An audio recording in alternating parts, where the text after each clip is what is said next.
আচ্ছা, একটু আগে এই কন্টেন্টের উপরে একটা ভিডিও বানিয়েছি বলে দেখলাম বেশ কিছুজন মানুষজন উঠে পড়ে লেগেছেন, এ ও সে তাই সব বলতে। আমি এই ভাটের কথাগুলোর উত্তর দেবো না।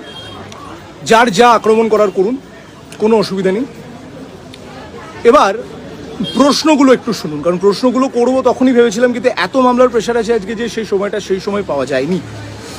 এখন একটু ফ্রি হয়েছে, তো এই ফ্রি হওয়ার পরিপ্রেক্ষিতে মনে হলো এবার এই প্রশ্নগুলো একটু করি, আর প্রশ্নগুলো করাটা দরকার।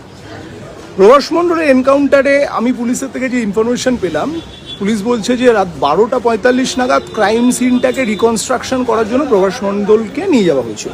Fair enough. রাত্রেবেলা কেন? প্রথম কথা হচ্ছে রাত্রেবেলা কেন, জাস্ট কেন, এটা প্রথম লজিক। মানে এটা তো দিনের আলোতে করা যেত, এবং দিনের আলোতে যেখানে সব কিছু আরও বেশি করে পরিষ্কার স্পষ্টভাবে আসে, হঠাৎ রাত্রেবেলা কেন? First question. আচ্ছা, এই যে প্রভাস মণ্ডলকে সিন অফ ক্রাইমে নিয়ে যাওয়া হলো রিকনস্ট্রাকশনটা করার জন্য, সেই রিকনস্ট্রাকশনটা করার ক্ষেত্রে দাঁড়িয়ে সেখানে কি কোনো ভিডিওগ্রাফি হয়েছিল?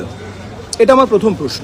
মানে ভিডিওগ্রাফিক এভিডেন্স ছাড়া এইভাবে রিকনস্ট্রাকশন করানো, মানে কোনো সাবস্টেন্টিভিটি কিন্তু থাকছে না। মানে এটা একটা বড় সড়ো কোয়েশ্চেন আমার মাথায় এসছে। এক, দু নম্বর হচ্ছে এই যে প্রেজেন্ট সিচুয়েশন, পুলিশ তো দেখছি মানে যাকে পারছে তাকে কোমরে দড়ি বেঁধে ঘোরাচ্ছে, হাই প্রোফাইল সিকিউরিটি সব কিছু দিয়ে। প্রভাস মণ্ডলের ক্ষেত্রে দাঁড়িয়ে কি এইরকমভাবে সিকিউরিটি দেওয়া হয়েছিল? এক। দু নম্বর হচ্ছে বিএনএসএস অনুযায়ী রেপ অ্যাকিউজড বা এই ধরনের হিনিয়াস অফেন্ডারদের তো হাতকড়া পরানোর কথা, মানে নতুন প্রভিশনে সেটা লেখা আছে। প্রভাস মণ্ডলকে কি হাতকড়া পরানো হয়েছিল? আমার মাথায় ঠিক ঢুকছে না, অ্যাকচুয়ালি আমি বুঝি খুব কম, তো এটা আমার মাথায় ঢুকলো না যে প্রভাস মণ্ডলকে কি হাতকড়া পরানো হয়েছিল। কারণ যদি হাতকড়া পরানো হয়ে গিয়ে থাকে তাহলে সে সার্ভিস রিভলভারটা ছিনলই বা কী করে, মানে ছিনিয়ে নিলই বা কী করে, এবং গুলিটা চালালোই বা কী করে, এটা একটা বড় ফ্যাক্টর। এবার যখন সিন অফ ক্রাইমটা রিকনস্ট্রাকশন হচ্ছে সেই সময় দাঁড়িয়ে প্রভাস মণ্ডল কতটা, মানে according to the opinion of the police officials, Prabhas Mondal নাকি গুলি চালিয়েছিল, কতগুলো গুলি চালিয়েছিল এবং তার বিনিময়ে পুলিশ অফিসিয়ালসরা কতগুলো গুলি চালিয়েছিলেন এটা একটু দেখা কিন্তু প্রয়োজনীয়। কেন বলছি, মানে এনকাউন্টার হয়েছে একজন ধর্ষকের বা একজন অ্যাকিউজড, অ্যাকচুয়ালি ধর্ষক শব্দটা তো এখন বলা যায় না, এখনও অ্যাকিউজড, কারণ ইনোসেন্ট আনটিল প্রুভেন গিল্টি।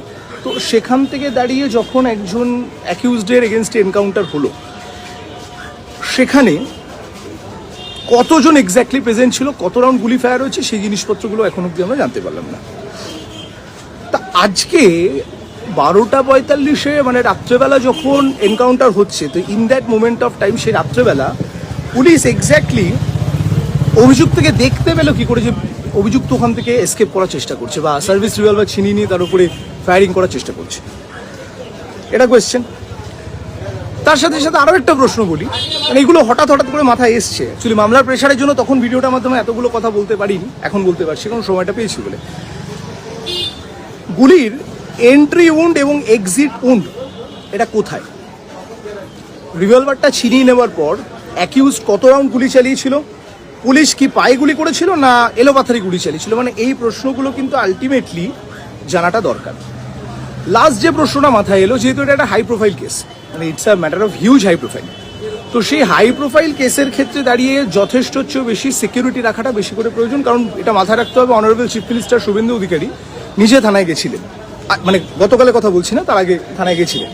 তো সেই রকম পর্যাপ্ত সিকিউরিটি কি আলটিমেটলি মেনশন করা ছিল বা সেরকমভাবে কি রাখা ছিল? এই ঘটনাগুলোর পরিপ্রেক্ষিতে যদি জিনিসটাকে আমি 180 ডিগ্রি সম্পূর্ণভাবে ঘুরিয়েও দিই, তাহলেও না সেখান থেকে দাঁড়িয়ে আরেকটা জিনিস মাথায় আসছে। এই প্রশান্ত মণ্ডলই কিন্তু প্রথম পুলিশ অফিসিয়ালসদের জানিয়েছিল যে ভিকটিমের বডি কোথায় আছে, বাকি কারা অভিযুক্ত, পার্টির ছেলে রাজা, রিমেম্বার দিস ওয়ার্ড, এই জিনিসটা কিন্তু আলটিমেটলি গোটা সোশ্যাল মিডিয়াতে এখন ঘুরে বেড়াচ্ছে। তো বাকি তিনজন গেল কোথায়? মানে প্রভাস মণ্ডলকে এনকাউন্টার করালো মানলাম, বাকি তিনজন কোথায় গেল?